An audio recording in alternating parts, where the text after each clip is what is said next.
Ilang beses ka na-dismiss sa serbisyo? Na-dismiss po ako noong 2006 using June 1 decision na hindi naman po ma-authenticate. Wala ka nang, tanong ko lang, kung ilang beses ka na-dismiss, ang ranggo mo, payuan pa rin. Your Honor, Dapat mo kaso dito. Your Honor, gusto ko sanang ipakita sa inyo po ito para matulungan nyo ako. Exonerated po ako nung dinismiss po ako eh. Mangyak-ngyak na po si Mr. Gonzales at humihingi po ng tulong kay Senator Bato. Your Honor, Kung maniwala sa'yo. kaya nga po ako humingi ng tulong sa inyo. Bago pala ako mawala.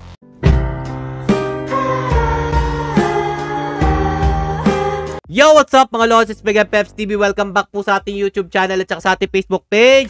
Biruin nyo mga Lodi, no? Kung hindi po naging viral video, ito pong pagkasa ng baril po ni Mr. Gonzales sa isang siklista, hindi po natin malalaman na naging isang mabuting pulis din po pala ito, si Mr. Gonzales. Eto nga po't dininig po kahapon sa Senado ang issue po na ito mga Lodi at marami po tayong malalaman tungkol po dito kay Mr. Gonzales at napakarami po pala niyang kaso na kinakaharap nung nasa tungkulan pa po siya bilang isang pulis at lalong-lalo na po sa kanilang barangay, napakarami po niyang record dito na nagrereklamo po ang kanyang mga kapitbahay. Yan po ang ating tatalakayin ngayon, pero bago po tayo magsimula, kung bago lang kayo sa aking YouTube channel, please click the subscribe button and click yung notification bell and follow nyo po sa Facebook page, Peps TV 2.0. At eto na nga mga Lodi, no? Dininig po sa Senado ang issue po na ito. At dito po, napatunayan natin na meron naman din po pala siyang ginawang mabuti nung siya po'y nanunungkulan bilang isang pulis ng ating bansa.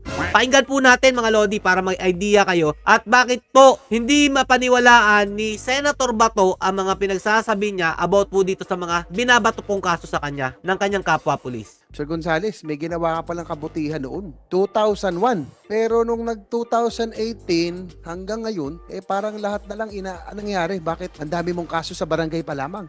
What happened in that span? May ginawa kang kabutihan noon pero 20 years after, mukhang naiba yung karakter mo. Your Honor, mabuti nga po na nabuksan po natin itong issue to. Mula po nung mag-whistleblower po ako, nabaril ang bahay ko, nasira pag-aral ng mga anak ko, nahinto. Pero hindi po ako matras. Sabi ni GPNB Mendoza doon, tsaka si General Aglipa, huwag kang atras kahit nang bigyan ka ng pera. May nag-bribe po sa akin ng 3 million. Sinorender ko po sa Station 9.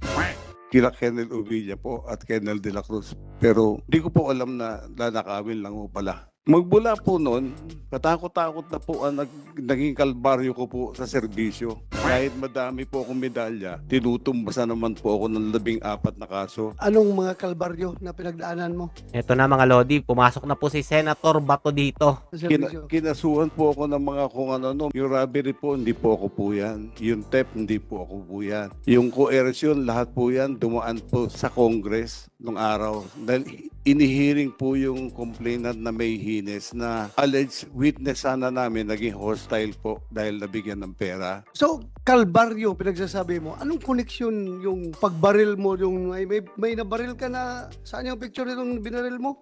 Kasama ba ito sa kalbaryo mo? Dahil doon sa ginawa mong pag-testify against your Your Honor, superior? Your Honor, yung nabaril ko po, isang amok. Meron pa po pala siyang kaso na may nabaril po siya mga Lodi, no? Grabe, ang daming kaso ni Mr. Gonzales nung panahon pong nanunungkulan siya. Ano? Isang amok po siya na adik. Amok nga, yun ang claim mo. Pero Napatunayan, ang investigasyon dito, wala nakikitang kutsilyo. Kaya ka nga, na-desisyon na i-dismiss dahil nga doon sa, Your Honor, dahil dito sa investigasyon na ito. Your Honor, pwede ko po ituloy. Yes, go ahead.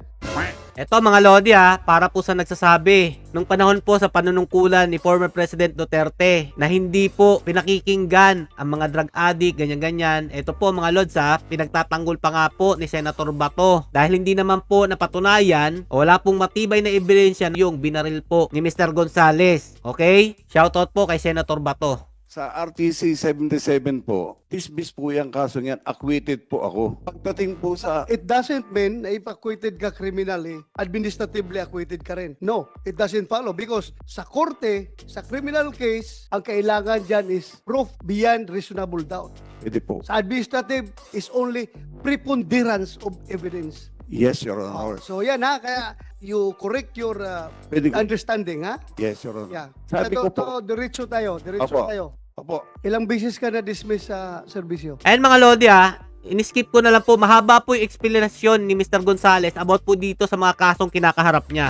Pero eto nga po ang pinaka-main question ni Senator Bato. Ilang beses daw po na-dismiss itong si Mr. Gonzales? Ito po yung kanyang sagot, mga lodi, no? Dinismiss po ako meron po akong ditong desisyon nung May 30, 2006. 3 pong agency ng PNP ang nag-recommend sa akin ng dismissal, demotion of rank, etc. etc. However, meron po akong ebidensya. Ang tanong ko lang kung ilang beses ka na-dismiss sa serbisyo. Per your knowledge. Na-dismiss po ako noong 2006. 2006. Using June 1 decision na hindi naman po ma-authenticate. Wala ka nang, tanong ko lang kung ilang beses ka na-dismiss. Noong 2006 po. 2006. Your Honor. Tapos na-reinstate ka. Opo. Tapos nakapag-retire ka 2016. Opo, Your Honor. Kailan ka naging pulis? July 8, 1990 po, Your Honor. 1990. Opo. Hanggang 2016. Yes, Nag-retire ka. Yes, Your Honor. So ang haba ng panahon na yun, hanggang nakapag-retire ka, ang ranggo mo payuan pa rin. Bakit ka hindi na-promote? Kasi ganito po yun. Alam ko naman, kasi ito nga ho, pakikita ko sa inyo. Kaya ka hindi na-promote siguro dahil katakot-takot Hindi, ang kaso kinakarap mo. Your Ang Honor, dami mong kaso dito. Your Honor, gusto ko sana ipakita sa inyo po ito para matulungan nyo ako. Ano? Tulungan nyo pamilya ko. Bakit? Exonerated po ako nung dinismiss po ako eh. Ha? Exonerated po ako nung dinismiss po ako eh. Mangyak-ngyak na po si Mr. Gonzales at humihingi po ng tulong kay Senator Bato dahil nga daw po dito sa pagkakadismiss po sa kanya. Ito naman po ang sagot po ni Mr. Senator Bato, mga lodi. Hawak ko po yung authentic. Exonerated ka sa ano? Sa Yung pinang-dismiss po sa akin na kaso noong 2006. sa criminal case. Exonerated ka. Sa PNP po, exonerated po ako, sir. Oh. Your Honor. Authenticated copy po ito. Tuloy ko lang po, sir. Sige, Pwede, sige. if I may. Authenticated po ito. Original coming from NCRPO. Nagulat po ako. Bakit ako na-dismiss? Alam mo, ikaw. Ito na. Sa kamaro mo na yan. Ito na yung sinasabi ko sa inyo na hindi po makapaniwala si Senator Bato dito po sa explanation ni Mr. Gonzales. Sa kamaro mo na yan. Ibig sabihin nun, mga lodi, sa kawais mo na yan. Hindi mo kaya ipaglaban yung sabi mo dismissal. I don't think so. Nakita ko kayong mga pleadings mo sa mga dismissal mo, yung mga appeal mo sa NAB, na-reinstate ka nga dahil ang galing ng mga pleadings mo, ang galing ng abogado mo magawa ng papilis mo. Tapos ngayon, yung sabi mo na yan, hindi mo kaya ipaglaban niya, Your Honor, hindi ko maniwala sa'yo. if I may, pwede ko po ituloy. Sige. Pero totoo po yung sinasabi ni Senator Bato, mga lodi. Imposible po talaga yun. Ilang beses po kasi siyang kinasuhan, mga lodi. Ilang beses din po siya nagkaroon ng problema sa kalang barangay. Diin po ni Mr. Gonzales, acquitted po siya doon at saka dismiss po yung mga kaso na yun. Pero bakit dito, mga lodi, sa kapag kakadismiss sa kanya, sa pagiging pulis, hindi niya daw po ito maipagtanggol. At humihingi na nga po siya ng tulong kay Senator Bato, mga lodi. Nagtaka po ako, nagkaroon po ng June 1 decision in a matter of 1 day. Same signatory po, same general attorney Kasugbo. Pero hindi na po ako exonerated. At yun ang ginamit nilang basehan para i-dismiss po ako from the service. Kaya po, Anyway, yung kaso mo, that will be another forum. Idali mo yung sa Napolcom. May Napolcom dito. Ano, kaya mo reinstate o kaya mo i-dismiss uli? Anong tingin mo? Anyway, nandito, Mr. Gonzales. Andito na Polcom. Kung justifiable talaga yan, by all means, that's your right. Ilaban mo. kaya po Laban mo. Kaya nga po ako humingi ng tulong sa inyo. Bago pa lang Hindi. ako wala, sana, mag-clear to. Hindi na kailangan ang impluensya ko dyan. Basta karapatan mo yan. Karapat dapat kang reinstate. Nandito na Polcom. Sila nang bahala. Yeah, go ahead na Polcom. Mr. Chair, meron po kasi tayong desisyon. Ito po ay 2017. Doon po si Mr. Gonzales na dismissed from the service. Ito po yung kanyang pag-threat, grave threats po ito sa kanyang mga neighbors. And then, in-appeal po nila ito sa NAB. Noong pong 2021, dinenay na po yung kanilang appeal and yung MR. So, alam ko po ngayon po ay nag-appeal sila ulit sa office ng secretary. So, pending po doon. Pero po yung kanyang dismissal po noong 2017 ay denied po ng NAB yung appeal nila. Pero may sabi niya, may hawak siyang papel ng exoneration eh. Tingnan nyo yan, tingnan nyo. I think po ibang case po ito. Ibang case na naman yan. So, So, 6 kadami mong Opo. case talaga. Anak ng tinahapay naman talaga. Dito pa lang po, mga lodi, sa barangay Pula, grave threat po ang dahilan kung bakit po siya na-dismiss. Doon pa lang, mga lods. meron ng problema talaga dito kay Mr. Gonzales. Siguro dahil nga dito sa kanyang pinagdadaanan, nagbago po ang pagiging ugali niya mga lods. Dahil sa tingin po niya, nilaglag po siya ng kanyang mga kabaro nung nilabanan niya po ang kanyang mga kasamahan about po dito sa illegal na droga mga lodi. Your Honor, marami po talagang ibinato sa aking kaso mula po na mag-whistleblower ako. Kaya ang pangunawa po ninyo ang hinahanap ko. Anyway, naunawaan kita.